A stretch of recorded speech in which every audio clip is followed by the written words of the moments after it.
जो येईल तुझ्या चरणी इच्छित प्राप्ती तया होईल। तू आमची आई, तू कुर्ला देवी, माते तू कुर्ला देवी। स्वयंभू तू प्रकटली नारी नटेश्वर रूप घेऊन, पवित्र भूमी केली सारी माते ग्रामदेवता तू होऊन। तीर्थ तुझे घेताच माते पीडा सारी दूर होई, तू आमची आई, तू कुर्ला देवी, माते तू कुर्ला देवी। त्रिपुरारी पौर्णिमेस जत्रा, टिपराचा तो उत्सव, लोटांगण घाली ती भक्त, श्रद्धेचा तो उत्साह। विभूत माथी लागता तुझी प्रचिती क्षणात येई, तू आमची आई, तू कुर्ला देवी, माते तू कुर्ला देवी।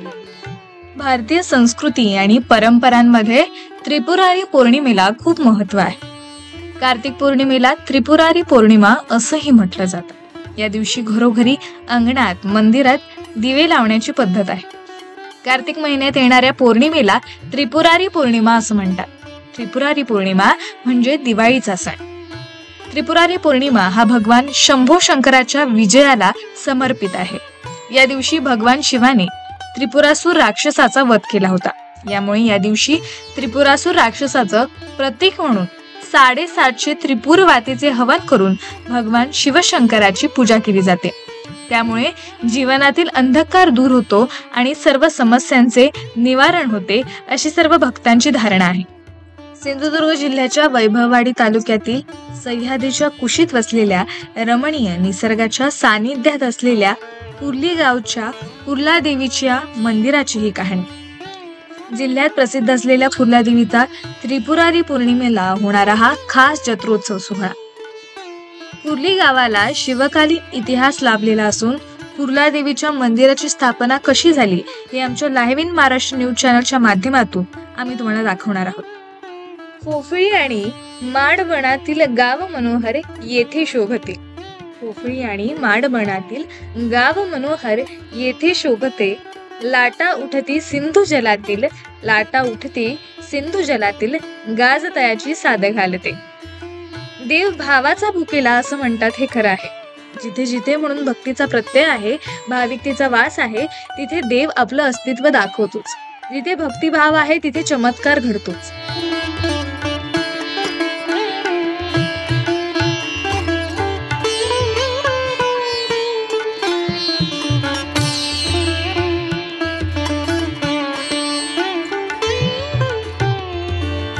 कोकणात वर्षानुवर्षे रूढी परंपरेने चालत आलेले अनेक सण, प्रथा, परंपरा हिंदू संस्कृतीचं अविभाज्य अंग बनले आहेत। बहुतांशी परंपरा या देवस्थान आणि धार्मिकतेने रूढ झाल्याचे पाहायला मिळते। कोकणपट्टीतील प्रत्येक गावात निरनिराळ्या प्रथा, परंपरा आहेत। ग्रामदेवता यांच्याबरोबरच पाटील, गुरव, गावकरी, मानकरी असा गावगाडा प्रत्येक गावात पाहायला मिळतो। प्रत्येक गावात ग्रामदेवतेच्या निमित्ताने काहीतरी वेगळेपणा पाहायला मिळतो। असंच एक महत्त्वपूर्ण वेगळेपण आपल्याला पाहायला मिळतं, ते म्हणजे कुर्ली गावची कुर्ला देवी। सह्याद्रीच्या पायथ्याशी वसलेलं गाव म्हणजे कुर्ली। ग्रामदेवता कुर्ला देवी सर्वांनाच आशीर्वाद देते। एक जागृत देवस्थान, तितकेच कडक देवस्थान म्हणून या देवस्थानाकडे पाहिलं जातं। या देवस्थानाचं वैशिष्ट्य म्हणजे त्रिपुरारी पौर्णिमेला सर्व ग्रामस्थ या उत्सवात सहभागी होत असतात। या उत्सवाला भक्तीची जोड असल्याने लहान थोर मंडळी देखील या उत्सवात आवर्जून येत असतात। सालाबादप्रमाणे 1 महिन्यापूर्वी वाद घातले जाते आमच्या देवाची, आणि कोजागिरी पौर्णिमेला वाद पडल्यानंतर ह्या पौर्णिमेला आमची यात्रा होते। त्याप्रमाणे यावर्षी सालाबादप्रमाणे या ठिकाणी असंख्य भाविकांच्या गर्दीमध्ये या ठिकाणी अगदी अतिउत्साहात चांगल्या पद्धतीत कार्यक्रम पार पडला असून, आणि तुमच्यासारखी लोक या ठिकाणी येऊन आम्हाला जे काही सहकार्य केलं त्याबद्दल प्रथम आम्ही तुमचे आभार मानतो। आणि हा जो कार्यक्रम हा सालाबादप्रमाणे याही वर्षी आमचे 12-5 मानकरी आणि असलेले सगळे गावातील सर्व रहिवासी आणि आजूबाजूचे पंचकृषीतील पै पाहुणे आणि सासरवसनी या ठिकाणी येऊन आमच्या या देवाची ओटी भरून या ठिकाणी अति उत्साहामध्ये अगदी प्रत्येक व्यक्ती आपलं त्या नवसाला पावणारी देवी असल्यामुळे त्या ठिकाणी सर्व भाविक या ठिकाणी अगदी मनसोक्त त्या रांगेत प्रामाणिकपणाने उभं राहून ओटी भरत असतात। आणि त्यानंतर ओटीचा कार्यक्रम झाल्यानंतर या ठिकाणी आता आमची रहाटीची नियमाप्रमाणे या ठिकाणी दीपोत्सव साजरा केला जाईल। त्यानंतर या इथून पालखी निघेल, ती आमच्या श्रीकुलादेवीच्या मंदिरामध्ये जाऊन त्या ठिकाणी परत दीपोत्सव साजरा केला जाईल आणि त्याच्यानंतर आमची वाट म्हणजे जे आपण म्हणतो ना आरती घेऊन 5 फेऱ्या मारून त्या ठिकाणी शेवटची सकाळी 5:30-6 वाजता ढोल ताशाच्या गजरात त्या ठिकाणी अगदी अखंड गावचे मानकरी हे सगळ्या अगदी उत्साहामध्ये त्या ठिकाणी अगदी ढोल ताशाच्या गजरात ते आरती पूर्ण करतात आणि अशा पद्धतीत आमच्या या देवस्थानाची कार्यक्रमाची सांगता होते आणि सकाळी 4:30-5 वाजता समाप्त होते। वैभववाडी तालुक्यातील कुर्ली गाव तालुक्याच्या मुख्य शहर वैभववाडीपासून 7 किलोमीटरवरती आहे। सांस्कृतिक व ऐतिहासिक दृष्ट्या या गावाला खूप महत्त्व आहे। कुर्ला देवी ही एक स्वयंभू देवी आहे। जलतत्वातील देवस्थान म्हणून कुर्ला देवीच्या नावावरून कुर्ली असे या गावास संबोधण्यात आले। साधारणतः 4000 लोकसंख्या स्थित असलेलं हे गाव आहे। पर्यटन दृष्ट्या कुर्ली गाव आणि जवळपासच्या परिसरात अनेक प्रेक्षणीय स्थळे पाहायला मिळतात। ऐतिहासिक पार्श्वभूमी प्राप्त असलेल्या या गावात संत गगनगिरी महाराजांनी आपल्या तपश्चर्येचा काही कालावधी घालवला। असे या विस्तारित गावचे देवधर मध्यम पाटबंधारे विभागामार्फत गाव विस्तारित झाले। त्यामुळे अर्ध्या गावचे नवीन कुर्ली गाव म्हणून पुनर्वसन करण्यात आले।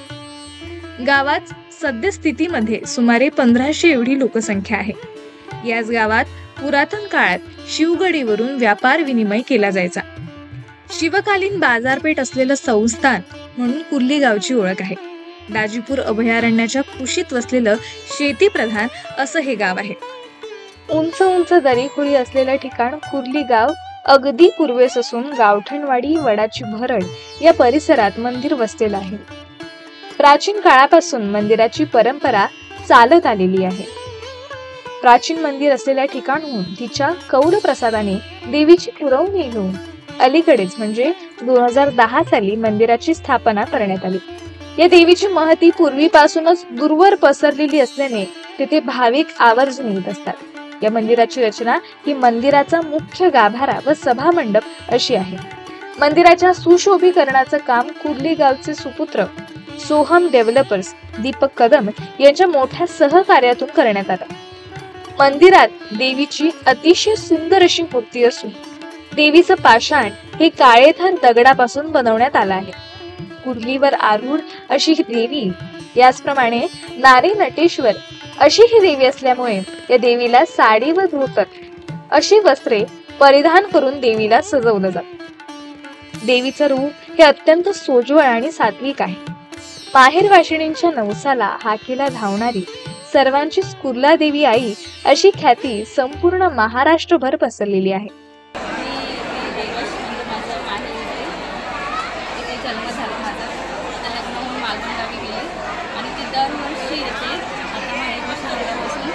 आमची स्वयंभू कोल्हापूर आहे आणि नवसाला पावणारी आहे। म्हणजे जिथे कुठे माहेरवाशिणीची देवळाशी असते, काहीही करून कसेही करून कोणतीही तिकीट कसेही करून येतात होते।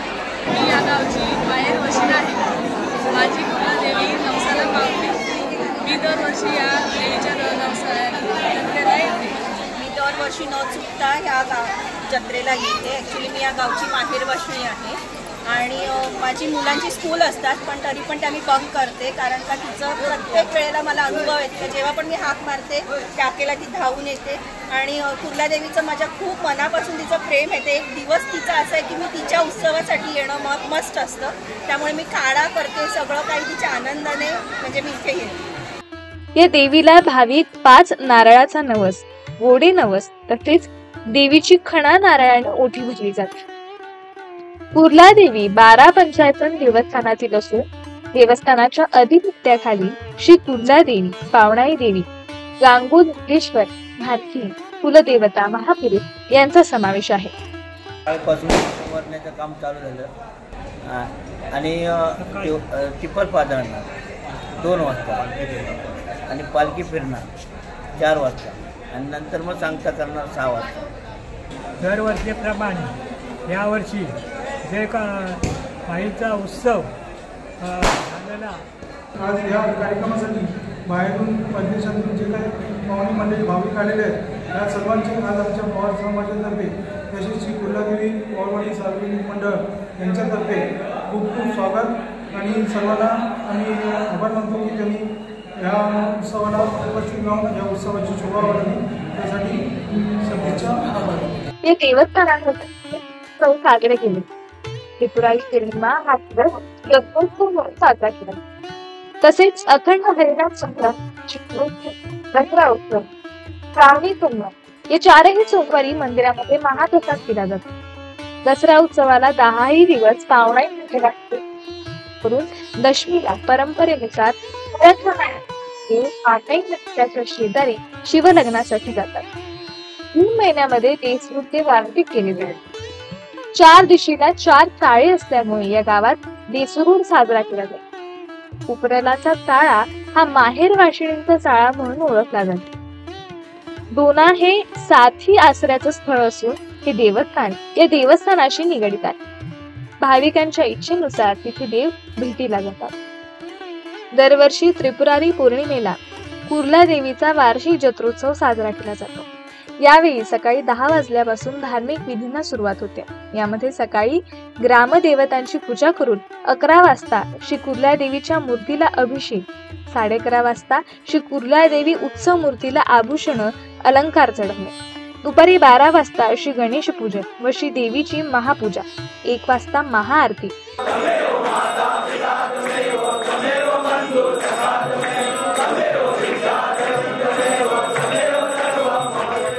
1:30 वाजता महाप्रसादाचे आयोजन केले जाते.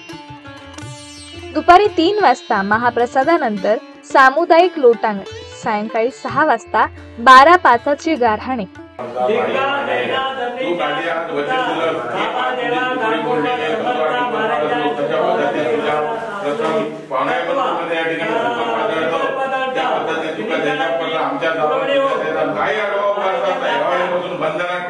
सायंकाळी 6:30 वाजता देवीची ओटी भरणे, त्यानंतर मानकऱ्यांच्या ओट्या भरणे, त्यानंतर 12:05च्या ओट्या, 7 वाजल्यापासून भाविकांच्या ओट्या भरणे व रात्री नवस बोलणे, नवस फेडणे इत्यादी कार्यक्रम सुरू होतात. की जोपर्यंत इथं आलं नाही ना तोपर्यंत आम्हाला जमत नाही. कारण दरवर्षी आम्हाला खंत राहते की एखाद्या वर्षी नाही आलो तर आम्हाला असं वाटतं की काहीतरी चुकलं आहे. त्यामुळे आम्हाला दरवर्षी आम्हाला देवी आपोआप बोलून घेते आणि आमचं ते आपोआप घडतं. हे दरवर्षी नवसाला पावणारी देवी आहे म्हणून दरवर्षी भाविक असंख्य संख्येने इथे श्रद्धेने येतात आणि नवसाला पावणारी असल्या कारणाने दरवर्षी जत्रेला गर्दी असतेच आणि सकाळपर्यंत दर्शन आणि ओटी भरण्याचा कार्यक्रम चालतो. त्यामुळे सकाळपर्यंत लाईन असते. 5 वाजेपर्यंत पालखी निघेपर्यंत त्यांच्याकडे ओटी भरण्याचा कार्यक्रम चालू असतो, म्हणजे श्रद्धेने चालू असतो. आणि याच्यामध्ये कसं असतं की काही लोकांना प्रचितीचे पण भाग आहे म्हणून ते दरवर्षी या ठिकाणी दर्शनाला श्रद्धेने येतात. पहाटे 3:30 वाजता पालखी प्रदक्षिणा व देवीची आरती केली जाते.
टीव्हीवर काय हो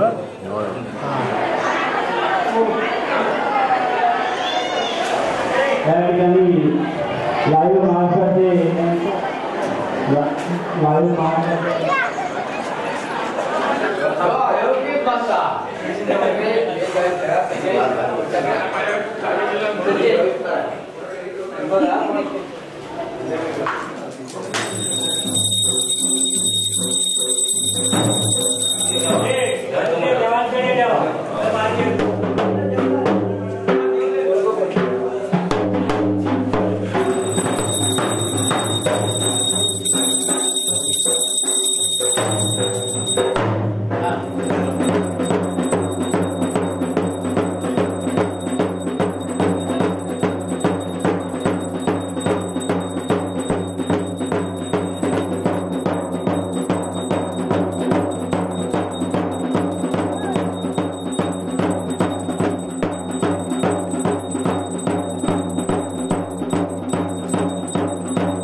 गादीन न्याय दिलेला बरोबर आहे का बघ. असा बघ बंडवटी ज्याप्रमाणे तुका गादीन तो न्याय दिल्या तो न्याय सत्य आणि त्या न्यायाप्रमाणे माझं काम मी करून घेतो. बस एवढं बस ठीक आहे बघ बाबा.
त्याच्या पद्धतीत असलेल्या गावची सुसुनीची 10 वर्षाची अगदी नाच गात उत्साह आणि भरपूर रंगवली जाऊन सांभाळ करणे आपला कार्य आनंदी आनंदात पार पाडून घे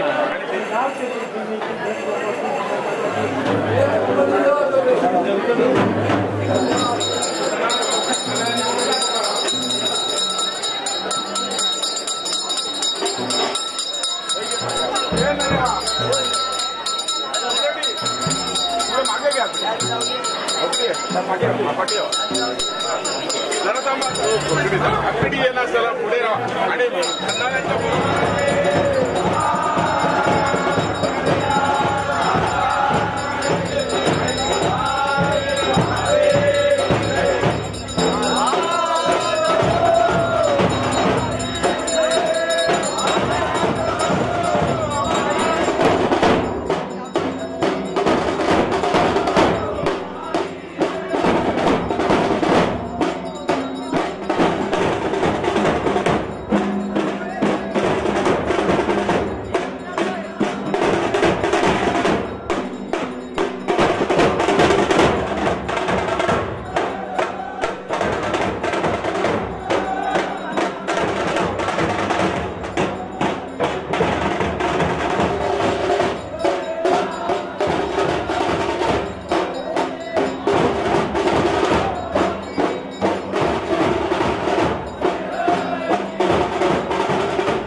सकाळी काकड आरती करून कार्यक्रमाची सांगता होते। या कार्यक्रमासाठी महिनाभर आधी मानकरी गावकरी एकत्र येऊन जत्रोत्सवाचे आयोजन नियोजन करत असतात। 4 दिवस आधी सर्व गावकरी मानकरी एकत्र येत मंदिर परिसर विद्युत रोषणाई करून सजवतात। कुर्ला देवीच्या मंदिरात सतत भाविकांची वर्दळ असते। भक्तांची अधिष्ठान असणाऱ्या कुर्ला देवीला सर्व भाविकांनी एकदा नक्की भेट द्यावी।